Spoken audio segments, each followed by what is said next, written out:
Gnosis, the core of the Gnostic belief system.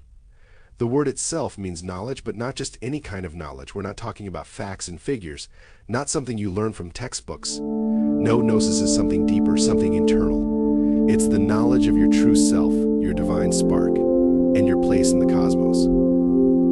It's the key to escaping the prison of the material world, the one the demiurge has built to keep you blind. Traditional religion teaches that faith, blind, unquestioning faith, is the path to salvation. You obey the rules, follow the commandments, and put your trust in a God who will save you. But Gnosticism flips this idea upside down. It's not faith in an external God that saves you, it's the discovery of the truth within yourself. The demiurge and the systems that serve him want to keep you ignorant. They want you to follow, to never question, to accept the world as it is. But Gnosis is the antidote to that lie. Gnostics believe that salvation comes from knowledge, knowing who you really are, understanding your origins, and realizing that your true essence isn't tied to this flawed, material world. That divine spark inside you, it's your connection to the higher, true God, the God beyond the demiurge, the God of pure spirit and light. The moment you awaken to that, the moment you stop seeing yourself as just a physical being trapped in a physical world, is the moment you begin to break free. And this is why Gnosis is so radical. It's personal.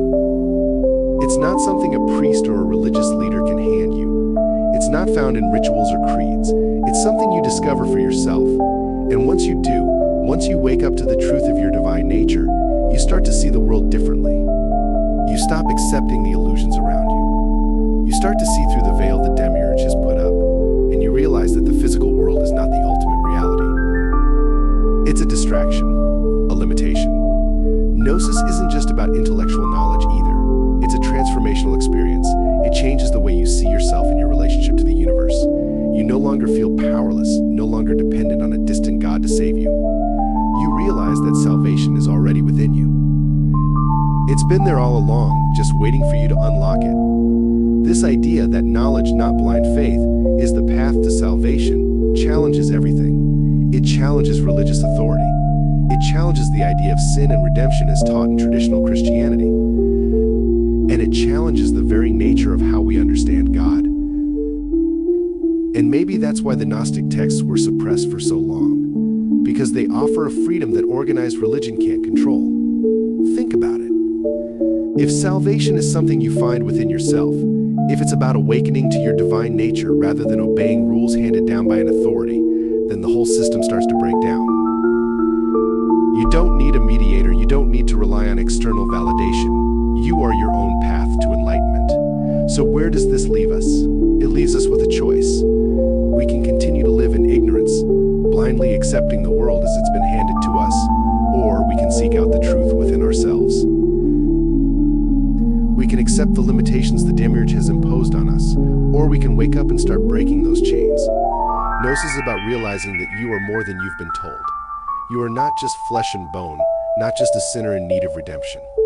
You are a being of divine light, a spark of the higher, true reality. And once you understand that, once you embrace it, the material world starts to lose its grip on you. The fear, the confusion, the chaos, it all starts to fade because you know you are part of something greater. All right, we're starting with one of the most explosive claims that's going to make you rethink everything you've ever known about the book of Genesis. What if I told you that the Bible, yes, your Bible, might actually be describing two different gods in its creation story?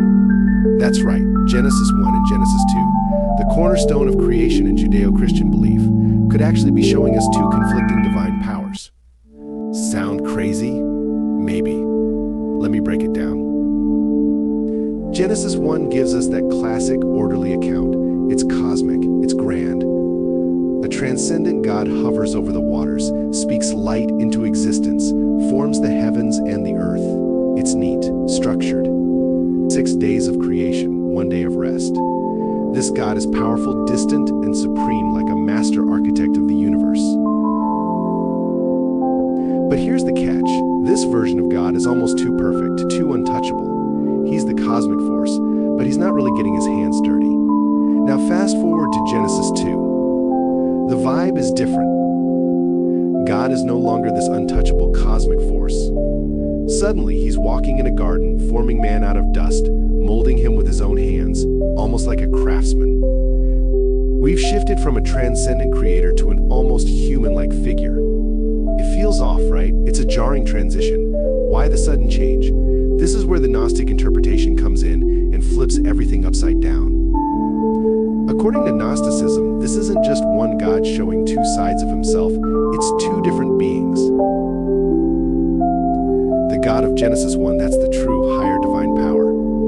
The God in Genesis 2, that's the demiurge, a corrupted, lesser being who creates the material world. The demiurge isn't the source of all goodness and light. In fact, he's the one responsible for trapping humanity in the prison of physical existence.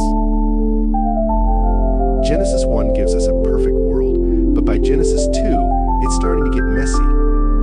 A garden with forbidden fruit, a temptation that's set up like a trap, and humanity's fall from grace.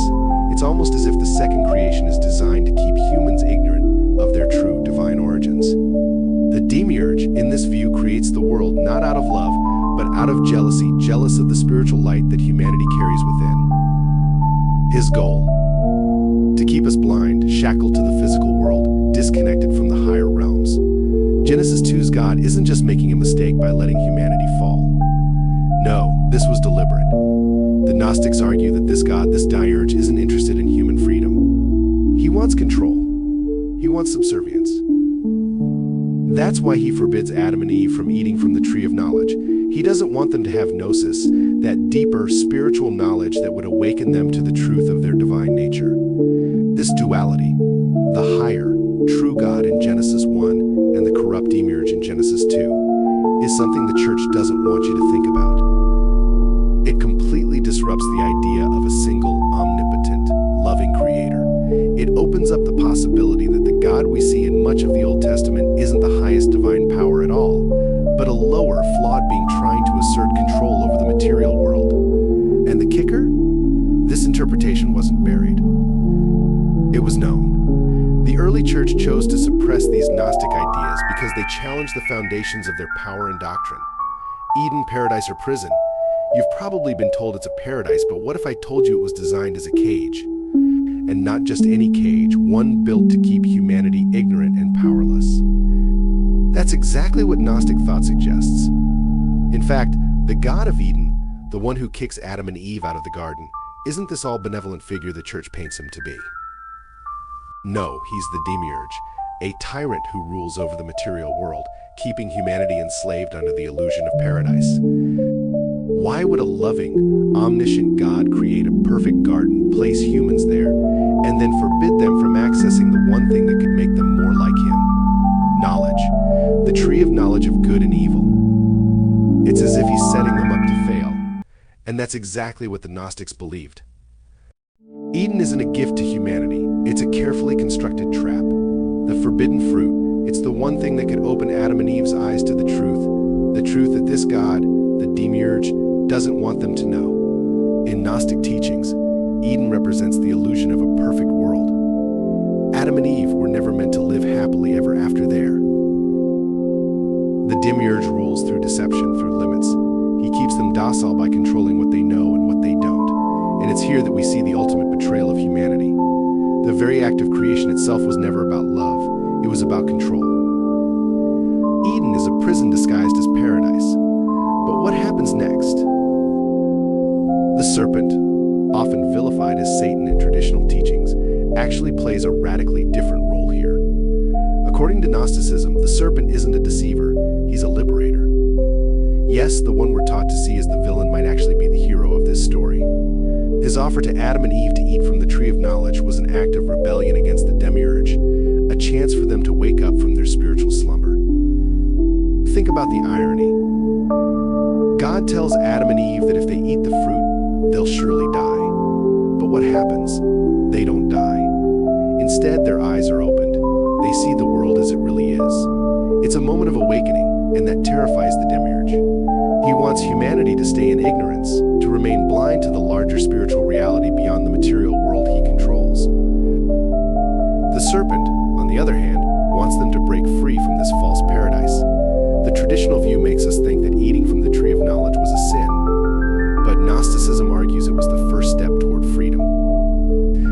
knowledge Adam and Eve gained wasn't some kind of curse, it was the beginning of their journey to understand their own divine origins.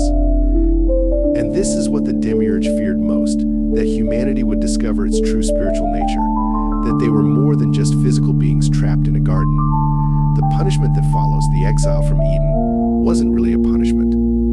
It was an escape, a chance for humanity to break free from the constraints of the demiurge domain and seek gnosis, the higher spiritual knowledge that transcends the material world. The world outside Eden, harsh as it may seem, represents the first steps toward reclaiming spiritual freedom. Why vilify the serpent? Why make the garden seem like paradise? The answer is simple: control. By making the serpent the villain, by turning knowledge into a sin, the demiurge's power over humanity is strengthened. He keeps people fearful of seeking truth, fearful of questioning the limits placed on them. We've all been taught to see the serpent in the Garden of Eden as the ultimate symbol of evil, Satan, the tempter, the one who ruined everything for humanity. But what if we've had it wrong all along? What if the serpent wasn't the villain, but actually the hero? The story we've been fed makes it sound like the serpent tricked Adam and Eve into disobedience, leading them straight into sin and death. But what's the reality? According to the Gnostic perspective, the serpent wasn't trying to deceive them, he was offering them freedom. That's right. The serpent was the one being in Eden who actually wanted humanity to wake up and see things as they truly were. When the serpent encourages Eve to eat from the tree of knowledge, he isn't lying. He tells her, "You will not surely die." And guess what? He's right. They didn't die on the spot. Instead, their eyes were opened. They saw things differently. They gained understanding. They began to comprehend the difference between good and evil, between their physical existence and the greater spiritual reality. This wasn't a fall into sin. It was an awakening. The serpent didn't destroy humanity. He set it on a path to self-awareness. In Gnostic teachings, knowledge, gnosis, is the key to salvation, not faith. And who was it that brought this knowledge to Adam and Eve? It wasn't God. It wasn't serpent. He's not a deceiver in this story. He's the one who exposed the truth, the one who revealed the lie that had been keeping humanity in spiritual darkness. The serpent gives Eve a choice. He doesn't force her to eat the fruit. He presents the facts, and she makes the decision for herself. In that moment, Eve exercises her free will. She chooses knowledge over ignorance. And isn't that what true liberation is about? The freedom to choose for yourself, to seek out truth, even when the powers that be are telling you not to. Now compare that to God's reaction. He panics. Suddenly, Adam and Eve know too much. They've seen through the illusion. They've stepped out of the control he had placed over them. And what does he do? He banishes them. Not as punishment, but because he's afraid. Afraid that with this new knowledge, they'll reach even higher and become like the gods themselves. Here's where Gnosticism pulls the rug out from under the traditional narrative. The serpent isn't the bad guy. He's the one who gives humanity a fighting chance to see reality for what it is. God, the demiurge, wanted to keep Adam and Eve in the dark, bound to a limited material existence, never questioning, never seeking something greater. The serpent is the one who opened their eyes, showing them that there was more to life than blind obedience. It's a complete reversal of the story. What the church has painted as humanity's fall is actually the beginning of its rise. The serpent didn't lead them to damnation. He gave them the tools they needed to transcend the physical world, to start their journey toward true spiritual knowledge. And that's exactly what the demiurge feared most. Why has this version of the story been buried for so long? Why are we taught to fear the serpent when he might just be the only character in Eden who wanted humanity to be free? Because knowledge is dangerous to those in power. It makes you question, it makes you think for yourself, and it shatters the illusions that keep you in check. Let's talk about Adam and Eve. You've probably heard that they were the first humans created perfect in God's image, right? But what if they weren't? What if Adam and Eve were never meant to be perfect? In fact, what if they were intentionally created flawed, spiritually incomplete, and trapped in physical bodies that were designed to limit them? This isn't just speculation, it's one of the central ideas in Gnosticism that throws everything we've been taught about the first humans into question. According to the Gnostic view, Adam and Eve weren't created out of divine love or with the intention of reflecting God's perfection. No, they were crafted by the demiurge, that same lesser, corrupted being responsible for the material world. This demiurge wasn't interested in making them perfect, he was more interested in keeping them under his control. That's why they weren't created as fully conscious, spiritually aware beings. They were left incomplete, lacking the spiritual depth and knowledge that would have made them truly divine. The traditional story says that humanity's fall was all Adam and Eve's fault for disobeying. But from the Gnostic perspective, the deck was stacked against them from the start. They were designed to be ignorant, to stay in line, to never question the world around them. They were given physical bodies, which in the Gnostic view are like prisons for the soul, keeping them bound to the material world and disconnected from the higher, spiritual reality. Their bodies? A distraction. The material world? A trap. And this was no accident. This is how the demiurge maintained control over his creation. Adam and Eve's flaws weren't a surprise, they were part of the plan. So if Adam and Eve were created flawed, what does that mean for humanity? Are we too cursed with this same spiritual blindness? Gnosticism suggests that we are. Just like Adam and Eve, we've been born into this world ignorant of our true potential. The demiurge wants us to believe that this is all there is, the physical world, the suffering, the limitations. But deep down, Gnostics believed there was a spark of something more inside us, something divine that the demiurge couldn't fully control. Here's where things get really interesting. According to some Gnostic texts, Adam wasn't the only one who had a spark of the divine. Eve had it too, and in some versions of the story, it's actually Eve who plays the key role in waking humanity up to its true nature. Not Adam. Eve. She wasn't just some side character or the reason humanity fell into sin. She was the catalyst for humanity's spiritual awakening. Eve's decision to eat from the tree of knowledge wasn't a mistake. It was an act of rebellion against the demiurge's flawed creation. After Adam and Eve's so-called fall, what's the first thing they realize? They're naked. Why is that detail so important? Gnostic interpretations say that the nakedness wasn't just about physical shame, it was about becoming aware of their physical bodies for the first time. They suddenly understood that they were more than just flesh and bone, more than just physical creatures. They became aware that their bodies were prisons, and that there was a higher truth they had been kept from. This changes everything. Adam and Eve weren't simply disobedient children, they were victims of a flawed creation, designed to remain ignorant of their divine origins, and Eve's role in seeking out knowledge. It was her way of breaking free from the limitations placed on her by the demiurge. She wasn't the cause of the fall, she was the first to rise above the deception. If Adam and Eve were flawed from the beginning, then the story of humanity isn't about redemption from sin, it's about waking up from ignorance. We too have the potential to recognize the flaws of the world around us, to seek out knowledge, and to break free from the constraints of our material existence. The true fall was not about disobeying a command, it was about the moment humanity realized there was more to reality than what the demiurge wanted them to see. The Tower of Babel, it's one of those biblical stories that people usually skim through, right? A bunch of humans trying to build a tower to reach heaven, and God comes down, gets angry, and scatters them by confusing their language. There's a much deeper layer here, especially when you look at it through a Gnostic lens. First, let's get one thing straight, the Tower of Babel wasn't some naive attempt to touch the sky. No, it was an act of defiance. Humanity wasn't just trying to build a monument, they were trying to break through the spiritual barrier that the demiurge had set up to keep them ignorant and divided. Babel represents something far more dangerous to the demiurge than a physical tower.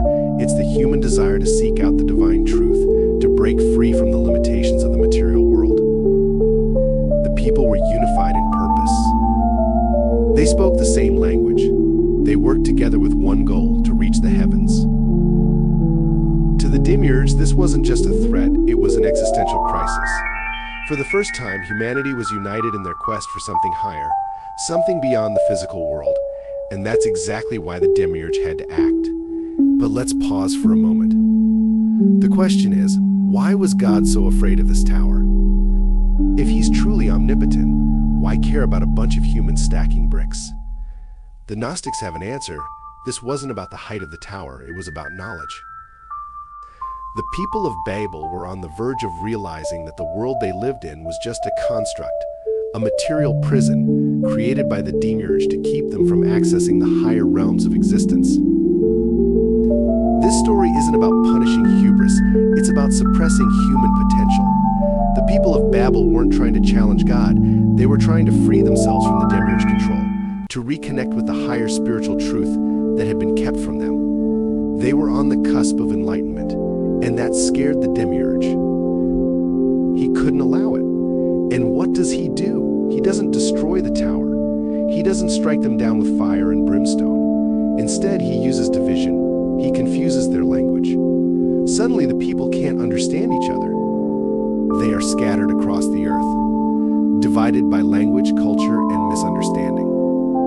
Sound familiar? This is the same playbook that the demiurge has been using all along: divide and conquer. The more fractured and isolated humanity is, the less likely they are to come together and challenge the boundaries of the material world. Babel is a story of control through chaos. The demiurge uses confusion as a weapon. It's no coincidence that after this, humanity becomes more fragmented than ever. Different nations, different languages, different ideologies, all distractions to keep us focused on the physical world and away from the spiritual knowledge that could set us free. The Gnostics believed that this division was artificial.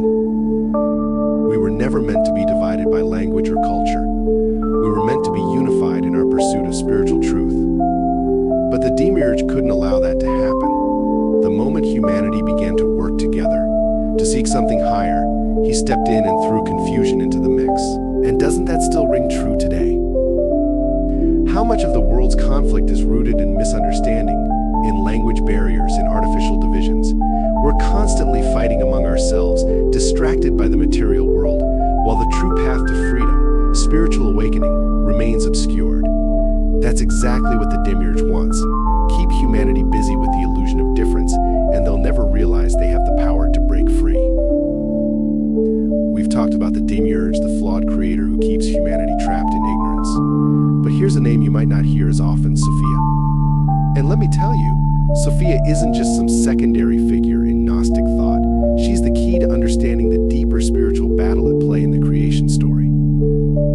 Sophia, also known as wisdom, is the embodiment of divine knowledge, and she plays a far more complex role than you might expect.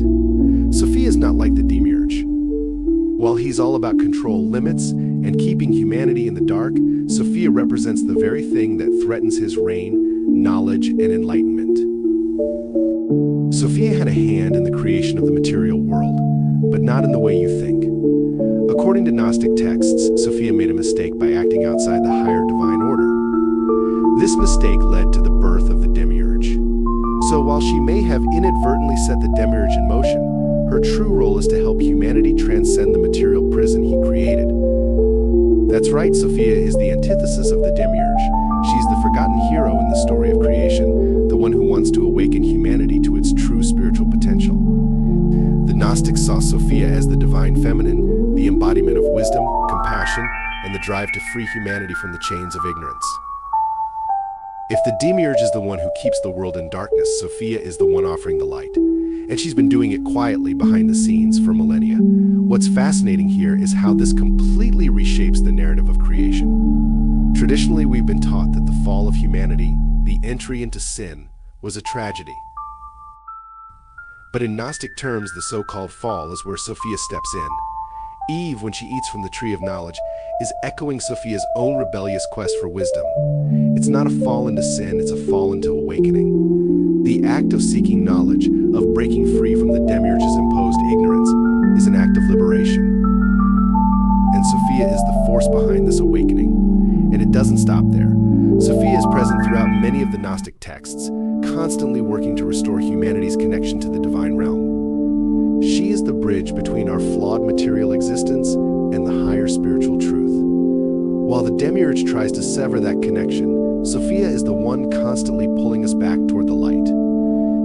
In many ways, she's the true savior in this story. Let's talk about that word for a second, savior. Traditionally, the role of savior has been ascribed to a male figure, Jesus. But in Gnosticism, Sophia's role is just as critical, if not more so. She's the one who instills the spark of divine wisdom within humanity. It's Sophia who plants the seeds of gnosis, the inner knowledge that, when cultivated, can free the soul from the constraints of the material world. The Gnostic Gnostics weren't waiting for salvation from an external source. They believed that the path to spiritual freedom was already within us, thanks to Sophia's gift of wisdom. Sophia, in her effort to help humanity, has often been silenced or ignored by mainstream religious traditions. The feminine side of divinity, the nurturing, wise, and rebellious force that Sophia represents, has been downplayed or outright erased in favor of a more patriarchal vision of God. Yet, without Sophia, the Gnostic story of creation doesn't work. She's the one offering us a way out, the one showing us that the material world isn't all there is. That spark of questioning, the deep desire to know more, that's Sophia's influence. And isn't it interesting how this contrasts with the image of Eve in the Garden of Eden? Eve, just like Sophia, is demonized in traditional interpretations as the cause of humanity's downfall. But from a Gnostic perspective, Eve is the one who wakes up first. She's the one who dares to challenge the imposed limits, who listens to the serpent, who, as we discussed earlier, is a symbol of liberation, not deception, and who chooses to seek knowledge over ignorance. Eve's curiosity and courage are directly tied to Sophia's mission to awaken humanity. Thank you for sticking with me through this journey into the depths of Gnostic thought. If this opened your mind or challenged your beliefs, hit that like button. Share your thoughts in the comments. I'm really curious to see where you all stand on this. And if you haven't yet, don't forget to subscribe for more deep dives like this. God bless us all.